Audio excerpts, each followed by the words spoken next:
Norman McLaren said that animation is not the art of drawings that move but the art of movements that are drawn.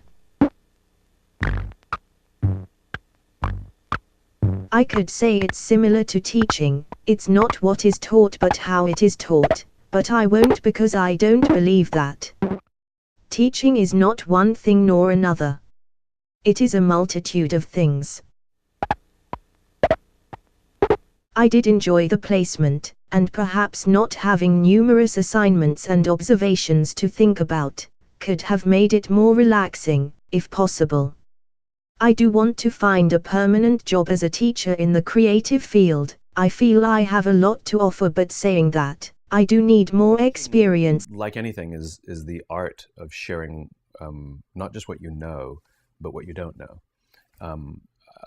I think I'm becoming a better teacher because I'm becoming a better student. Where I used to walk into a classroom or any kind of teaching opportunity to tell them what I know, and now I come in to share what I know with the hope of hearing what they know because I want to learn too. So I actually show up to a class with the desire to learn. And so the only reason to share whatever thoughts or ideas or knowledge I have is so that together we can grow, you know? And it's... Find my own ways and styles of teaching. Perhaps volunteering at a college, more research or more classes could help me to get to the level I want to be at.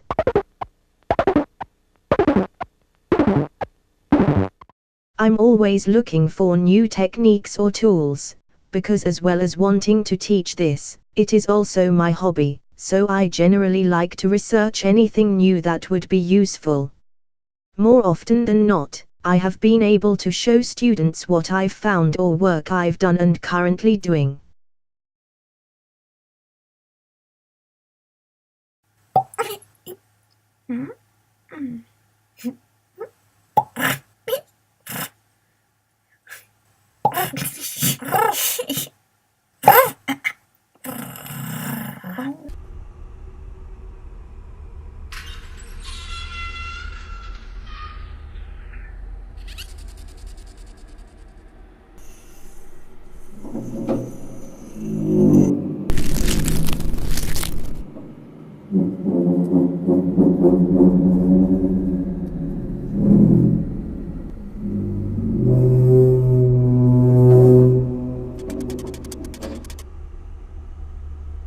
It is important to keep up with new technology as software is getting more and more advanced, so I have to get that software and teach myself how to use it. Not always easy but useful to know.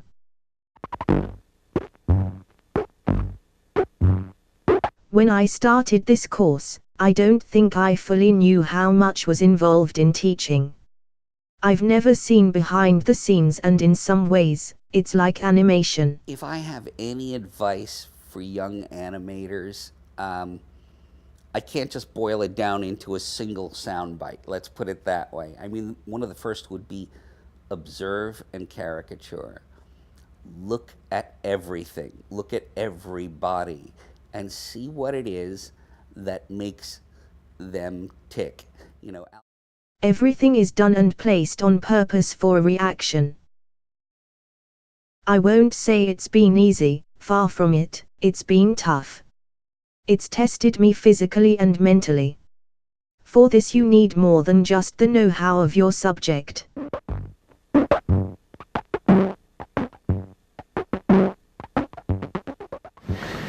When you are a teacher, your first job, and we all think it's about training and education, but first and foremost, we are here to entertain.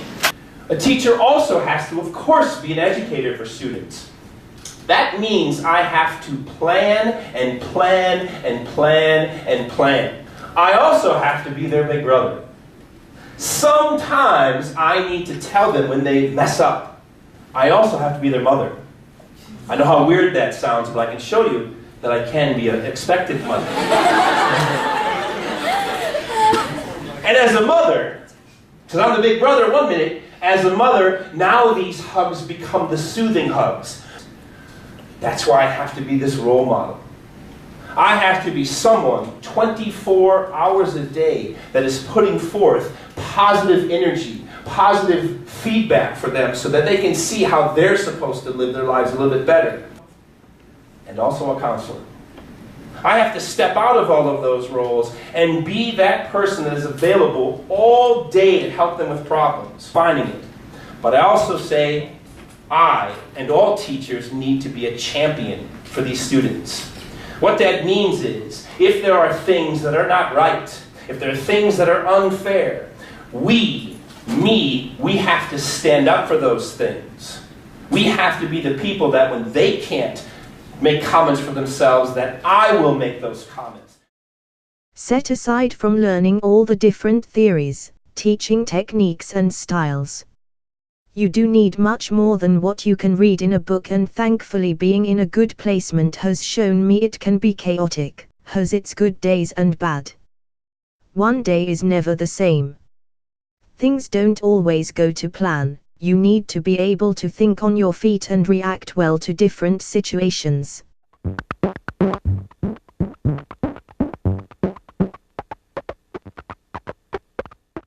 Welcome to the Theory Primer.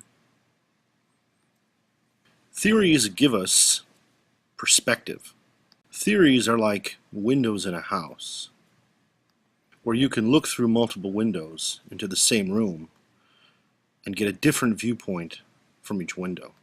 When we talk about learning and instruction, we have three different perspectives. The first is behaviorism. Behaviorism views the mind as a black box. According to behaviorism, learning is regular expected responses. We know learning has occurred when we receive regular expected responses. Instruction, according to behaviorism, is repetition and reinforcement, and that is how we help people learn and develop. The second perspective is cognitivism, and it views the mind as a computer. According to cognitivism, learning is recall of stored information. If we can recall stored information, we know that learning has occurred. Instruction, according to cognitivism, is helping to grab someone's attention and then help them make sense of information and store it for later recall. The third perspective is constructivism. And constructivism views the mind as a rhizome. That is, all the different skills and knowledge are nodules that are interconnected to be drawn off of as needed. According to constructivism, learning is building knowledge by doing. Instruction, according to constructivism, is guiding problem solving. We're responsible for guiding our learners solving new and ill-defined problems. Now, based on those perspectives, we come up with two different types of theories.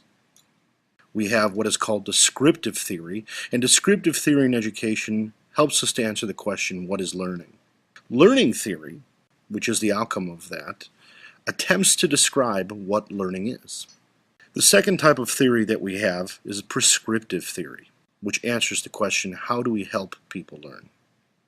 The outcome of that is instructional theory, which give us methods for how to foster learning. In summary, we have three different perspectives: behaviorism, cognitivism, and constructivism. From those perspectives, we have two theory types: descriptive theories, which are learning theories, which try to explain what learning is and how it happens, and prescriptive theories, instructional theories, which try to prescribe ways to help people learn and develop best. I have read about many theorists while on this course.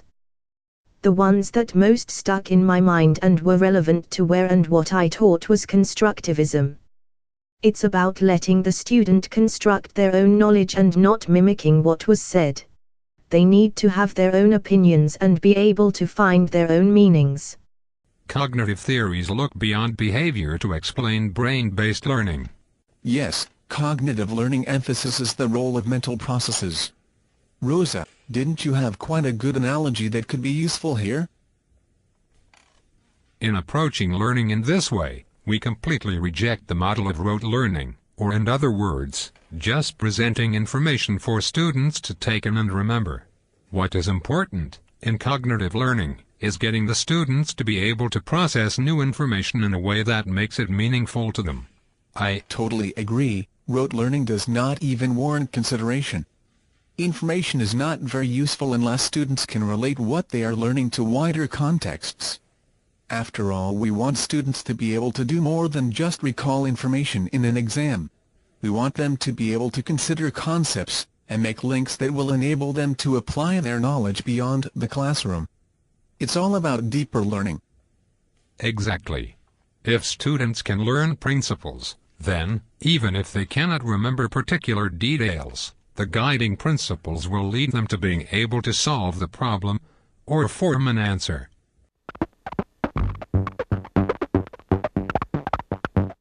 Inclusive learning is just to make sure that all students are, well, included in the learning. Meaning different learning abilities, personal circumstances to be taken into account. Some people learn better through reading, some prefer colored paper, handouts with the key points or other information. There are a lot of things that can come under inclusive learning. To me it means however a student can learn best, then we, as the teacher, must provide the best learning environment. But to know these, you need to get to know and ask the students, making sure you ask the right questions to get the right answers. A police officer comes to mind with this, needing to ask the correct questions and sussing out if there is more to it. Teachers have a lot of job roles to take on. With my learners, I do like to keep asking now again if there are any new ways to help them learn better. I ask often because things can change. They feel more comfortable with me to open up about it, or it could be something that they have just realized or found out. Don't ask, you don't get.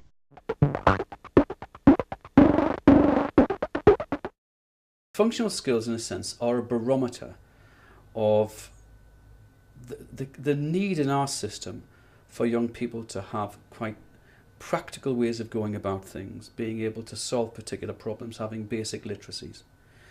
And they are a reflection of the fact that people say they don't get it in secondary education, or certain young people don't get it in secondary education. And therefore, in a sense, functional skills are a criticism of what hasn't taken place. They're a criticism of an absence in secondary education. So I actually think that it's better to think about this not simply as a kind of an initiative, but something that is deeply needed and something that has been troublingly, kind of worryingly missing inside our system, particularly as the system seeks to involve 100% of young people. ICT and English is used on a daily basis, technical language, writing / typing. But maths is not so much. I can happen with a few things such as working out timings, money costs in a budget, ratio, frame rates. Trying to keep it within the subject instead of just firing unrelated math problems at them, so it doesn't seem daunting and their brain hasn't gone into red alert. Doing this course, it has definitely helped to develop my public speaking, and it still is developing. The students have been doing the same.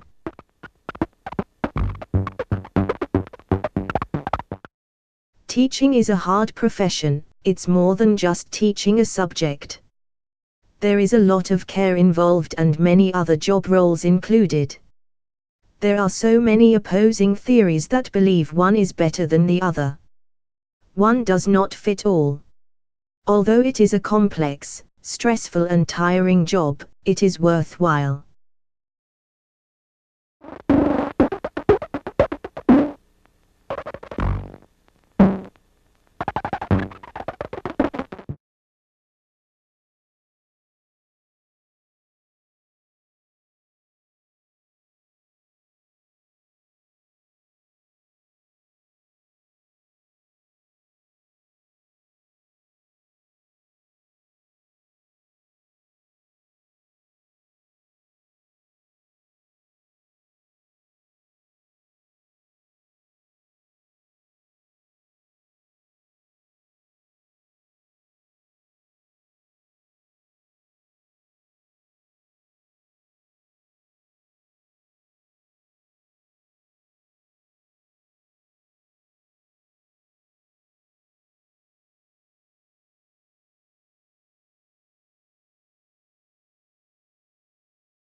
Their first pitches /presentations, they were shy and trying to put off doing it and becoming anxious.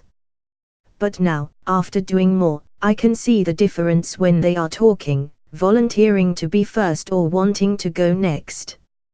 Organization is key within the creative industry, and so is presentation. Without being organized, work won't be the best that it can be, or at worst not be fully completed. Just working from the brain isn't enough, things can be forgotten or overlooked.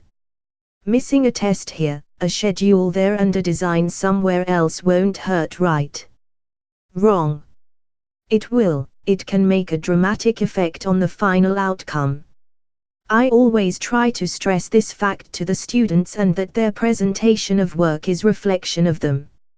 It is a lot to remember at first, but will become second nature to them in time. I'm not going to say some parts are more important than others, but some are harder grasped than others, depending on the individual.